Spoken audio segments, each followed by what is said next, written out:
Is this not why you are here? I address you tonight not as the President of the United States, citizen of humanity. We are faced with the very gravest of challenges. Welcome back to Live from the Plantation. I'm Spartacus 2.0, and with me, as usual, upstairs across the gallery is Lucifer 777. Today, we're doing another serial killer spotlight. For all you that never been with us during a serial killer spotlight, we're going to ask a guest 10 questions. After he answers those 10 questions, you, the listener, are going to decide whether he's a serial killer with an S, S-E-R-I-A-L, or a serial killer with a C, C-E-R-E-A-L. One meaning he's a monster, the other meaning he's a serial eating monster. So, nice. With that being said, we're going to bring in our guest. His name is Eric. He's an over-the-road trucker, so he's ripe for the serial killer mentality. Eric, what up? Hey. You want to say a little bit about yourself? One more time. You want to say a little bit about yourself? Yeah. My name's Eric. They call me Sloan in the joint. That's Sloan, not Schlong. Don't get it confused. I'm from northern Michigan. I grew up in the hills, in the woods, literally 6 miles to the nearest store. I drive truck for a living. I like hunting, fishing, fighting, and fucking. That's only in the world, though. No, you said it too late. Not only in the world. No, yeah, you can't take it back. You can't take it back. Seven, you got any questions? You got any questions for Eric? No, not really, man. I'm gonna let the public judge his character and stuff. Oh no, I do got a question for you, Eric. Sloan. How often do you be on the road when you drive trucks? Oh, it depends on how much money I'm feeling like making. Usually I try to stay out 3 to 4 weeks, just because if I come home sooner than that, I don't make nearly the kind of money. So I like that money. Okay. You mean you're gone? Like if you leave today, you're gone completely for 3 to 4 weeks? At least, yes. Yep. Yeah. And I got another one before we start. How dangerous are truck stops? Well, I mean, that just depends on what you get into. I mean, if you just go there to sleep like you're supposed to, well, then, not dangerous at all. But if you start getting on the radio and talking with the hookers and, trying to buy yourself some dope or a little of both, you can get yourself in quite a bit of trouble. Boy, do I got some truck stop stories for you if you want to hear them. I know. Matter of fact, hold up. We'll do an episode in the future that we call Truck Stop Stories. But okay. I got a question. I got a question. Have you ever seen a hot lot lizard? Because Little Perm tells us that he ran some hookers at truck stops before, and he said that the lot lizards are like the lowest of the low. Oh yeah. You want to steer away from them. Listen, if you want a hooker, you mess with them lot lizards and make your dick fall off. What you do is you stop into the spas along the way. You stop in, they're all over the place. These big sign says house spa, they go get you a massage. Yeah, what we call in the trucking world a rub and tug. Okay. All right, so listen, listen. So we're gonna bring you back in the future. We're gonna do truck stop stories because I like the one you told me about when you was in Mexico. But we'll do that in the future because I think truck driving is a really good career for guys getting out of prison.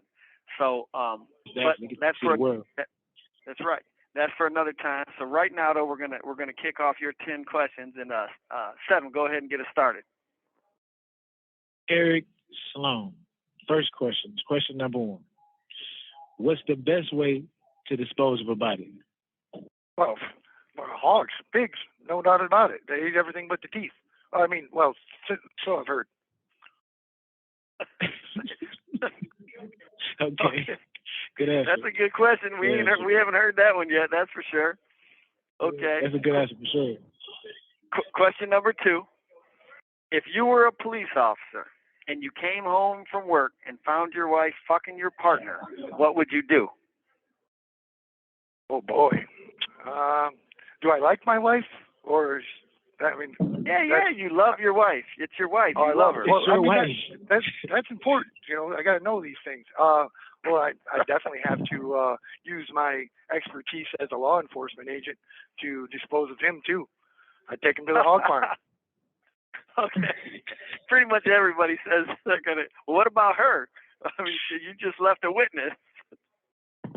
Yeah. Well, I'm thinking you might not be a serial killer.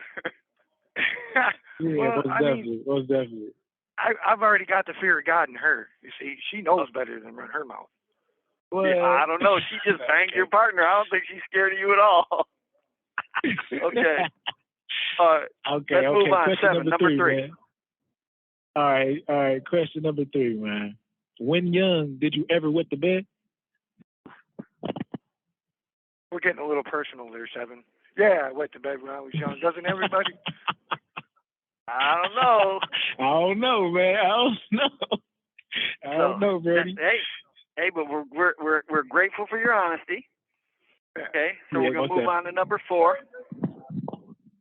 If there was a red button you could push that would give you $1 million each time you pushed it, yet you knew 10 people would be killed with each push, how many times would you push that red button? Once again, there's not enough information. Do I know these 10 people, or are they just 10 random people? 10 random people. I'm pushing that button on the daily. I'm pushing that button on the daily. So what, one time a day? I mean, well, a man only needs so much money. So I'd probably do it once a day probably 10 times a day for 10 days, $100 million. That's all a guy needs, you know? Okay. Man, he's talking about a man only needs so much money. That's a good, honest answer. That's about on par with Little Perm and Pesci's answer. Seems like most of you motherfuckers are just zapping motherfuckers like they're bug zappers. I want to go on the record that I don't think I would never push the red button. Man, listen, I second that statement, Brody. Damn, for sure. That just means I'm just a dirtbag, huh? No. That No. just means you're being honest. We're not to judge. And I could be the lying. audience the listeners are going to judge. Yeah. Okay. Yeah. And I could be Number lying. 5. You never know. Number 5. Hit it with number 5. Okay. Would you describe the concrete room you plan to build under your garage as a dungeon or a bunker? Okay. Let me make sure I'm understanding you correctly. A concrete in my garage, underneath my garage, a concrete bunker. Is it a dungeon or is it a bunker? A concrete room, like a concrete room that you're going to build underneath of your garage or your house or whatever, somewhere on your property. Would you describe it as a dungeon or a bunker? Or a bunker. It'd definitely be a dungeon. Okay. All right. We kind of figured it. We kind of figured that, and you start stumbling over your words like you already got one, like it already exists. Yeah, he's like is it a bunker? Y'all found that out? I plead the fifth. Y'all found that out? I plead the fifth. How y'all know that? Okay. Right. Number 6. Is 6 is on me? Yeah. Do you take pleasure from hurting people? Well, once again, it depends on the people. I mean, some people absolutely. Some people, no. Okay. So that's actually a good answer. So you're saying there are some people somebody maybe they pissed you off, cut you off on the road, on the freeway, and you take pleasure for hurting them, but it's somebody that you like. Okay. All right, you ready, Ashlon? Yes, sir. Question number 7. Do you fantasize about violence? If so, would you share to care a little bit about that? Can I get you to repeat the question, please? Okay, I got you. Do you fantasize about violence? And if so, would you care to share a little about that?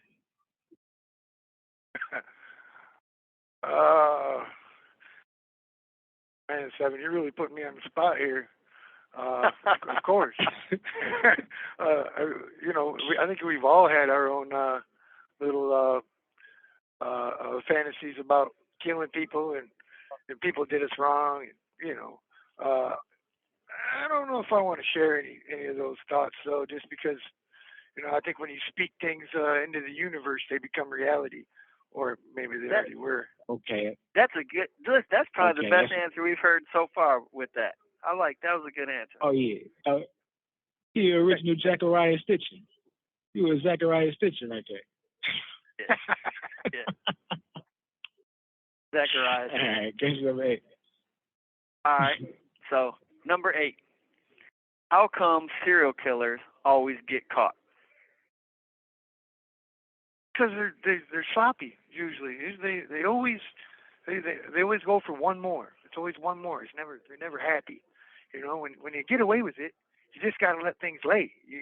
Or go to a new area. You can't stay in the same area.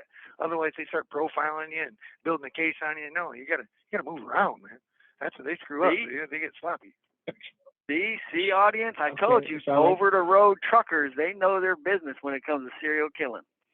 Was that it? Well, sound like you were why do you think familiar with that? Nationwide, son, nationwide. Okay. All right. Question number 9. Hypothetically, if you was going to be a serial killer, what would be your MO? You already know, right? Well, you probably have to, you come across all kinds on the road. Could be anything from a homeless person to a lot lizard to hell. A good-looking waitress at the truck stop. You never know. I'm just hypothetically, right? We're speaking hypothetically, so hypothetically, of course. Yeah, hypothetically. So Exactly. entice them. Hey, you want to go on vacation with me? I'll cover everything. You don't have to work. All you got to do is sit there and look pretty. Hypothetically, that's what I would do. And So get them out of their element. Hypothetically, off the record, you are the truck stop snatcher, right? Case still closed. Whoa. Hey, case now closed. you put labels on me and stuff. Case closed. Hey, but hold on. Hold on. I want to make sure I got your modus operandi correct. So I'm gonna deduce some things. So earlier you said you move from place to place. So you're never in the same place twice. And by being pretty, I'm assuming you're not talking about pretty men, or maybe, but I'm saying the person that you're taking on this vacation has to be pretty. So basically, your MO is picking up pretty people and doing Lord knows what with them wherever, and then never going back to that spot to pick up a pretty person again. In your dungeon. That about fits it. Oh, I forgot. Yes, the dungeon. I forgot the dungeon. Oh, yeah, just hitting the red button on the way there. Oh yeah, the whole time. Right. Oh yeah, you got to pick them up towards the way home, so they got a nice new comfortable spot in the dungeon. Yeah. Okay. And, even better. He's probably given the pretty person the red button. He's like, here, push this. $1 million every time. I'm a police officer. Push this. Yeah. Yeah. Police officer, truck driver with a red button, riding around picking up pretty people. I'm starting to listen. I'm starting to like this. This is coming together. Okay. Last question. Number 10. When young, did you used to pull the wings from butterflies or otherwise hurt animals?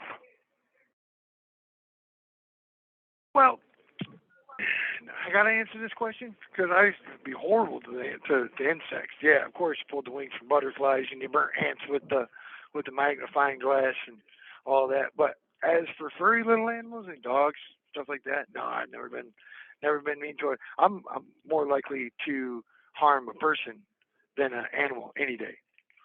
Okay. But insects don't count though. Yeah, insects do count. Insects are animals too. They are animals. They're in the insect. Yeah, but they're creepy little. They call them bugs for a reason. They bug you. Yeah. Hey, bugs need love too.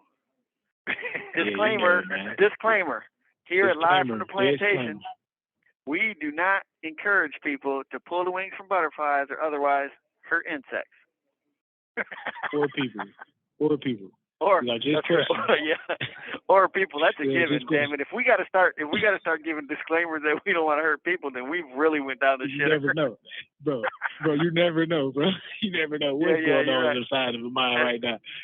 All right. Speaking of like the cop, they just shot some fucking dude for a guy that was running away with him with no motherfucking legs. He had no legs, man. bro. He How had the no fuck legs. is a guy with no legs running away from you? You ain't hear that, Sloan? Back up. You just a guy with no legs running away. How is that even possible? Exactly. That's what we're saying. Right. And Fucking cop. that's what we said, bro. Fucking It's crazy as hell, man. It's a war outside, bro. It's a war outside. The only thing I can think of that would be worse is if like 5 or 6 cops beat a dude to death on video. Oh wait, they just did that too. Rotten motherfuckers. Scumbag. It's crazy. Hey, Ian, right? Hey, Ian, it was rumored that the dude was messing with one of their girlfriends. So he took a picture of him and then sent it to her. Yeah. Oh my, that's even worse. These rotten motherfuckers. But that's for another. Man, maybe next week we'll talk about, because there's a bunch of shit I want to talk. I want to talk about these mass shootings. Cause that shit's a whole going bunch crazy. of mass shootings going on, bro. Like 3 mass shootings in California in a week. Yeah, seven mass shootings in a week, or 4 mass shootings in a week in California, or something. Something like that. Hold on, I got a stat here. Somewhere. There's been 40 mass shootings. This was last week. There's been 40 mass shootings so far this year. There was 300 over 300 mass shootings last year. So maybe next week we'll talk about mass shootings and we'll talk about that's crazy. Police killing motherfuckers. It's the same thing in my book. Most definitely. You already know what that is. All right, Eric man. Sloan. Thanks for joining us, man. Thanks for having me, Sloan. Hey, I enjoyed it. I'm pulling for the folks to vote you a serial killer with a C, but I'm not sure that they're gonna. But I'm pulling for it. Nah. Are you so we'll make sure you let me know. And it was a pleasure, and I'll come back. Well, we will, and just tell all your people to go to subscribe to us, and then they can tell you, how they voted. I can see your mom right now. This motherfucker's a serial killer with an S. I've known it since he was little. Oh, I wish we could get your mom's vote. We could be like, look, and his mom voted this. My mom would be surprised. My sister would. She's been saying since, she would have no doubts that she already knows. We should have made. You know what we should have done? We should have made a surprise call to your sister and be like, "Hi, is this Eric's sister? You think he's a serial killer? This is live from the plantation." Definitely. We could do that.